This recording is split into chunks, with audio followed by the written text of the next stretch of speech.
While the focus is usually on the total projected amount, current and recurrent expenditure, the place to look is the actual allocation to critical sectors of the economy, which gives a clear picture of what the budget really offers. Well, some might argue that the percentage allocated to the current and recurrent expenditure says all there is to say about the budget. So let's begin there. The 21.83 trillion naira budget, with an oil price benchmark of $75 per barrel, has a recurrent expenditure of 8.33 trillion naira. The capital expenditure of 6.46 trillion naira is 3% of the total expenditure and lower than the 3.5% recorded in 2022.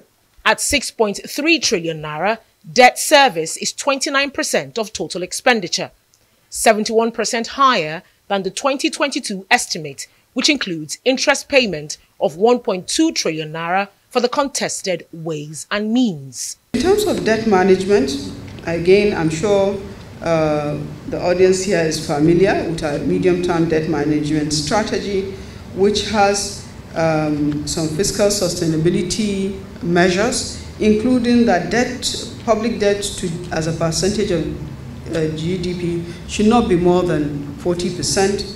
Domestic and external debt ratio should be 70-30. So at public debt to GDP, we have 22.8%.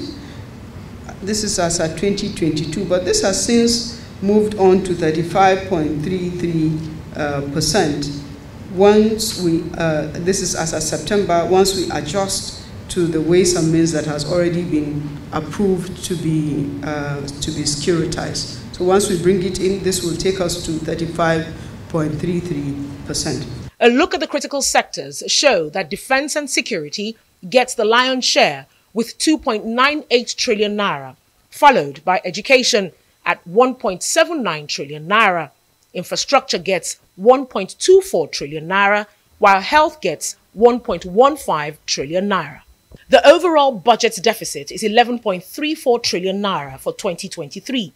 The budget's deficit is to be financed mainly by borrowings. 7 trillion naira will come from domestic sources, 1.76 trillion from foreign sources, 1.77 billion from multilateral and bilateral loan drawdowns, and 206.1 billion from privatization proceeds. The gap between revenue and additional financing and total expenditure amounting to 553.46 billion is being expected to be financed by additional revenue from spectrum fees and also from tax from the maritime sector. Total revenue available to fund the 2023 budget is estimated at 10.4 trillion naira.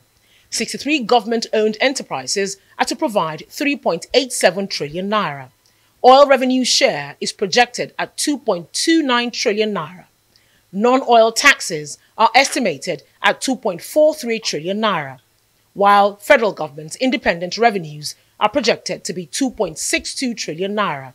Other revenues totaling 7.62 billion naira is expected to fund the budget as well.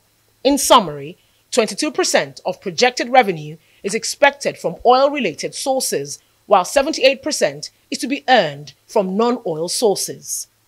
Recurrent expenditures are broadly in 4 categories, the most significant one being personnel costs. The truth is, currently, there's not much that we can do to bring down the personnel costs.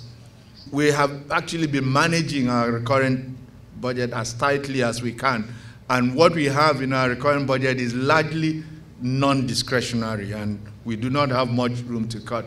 And that's why we keep submitting that the real solution is in growing our revenues, so we have a greater capacity to, to spend. It is because our revenues are so low that it looks like our expenditures are high.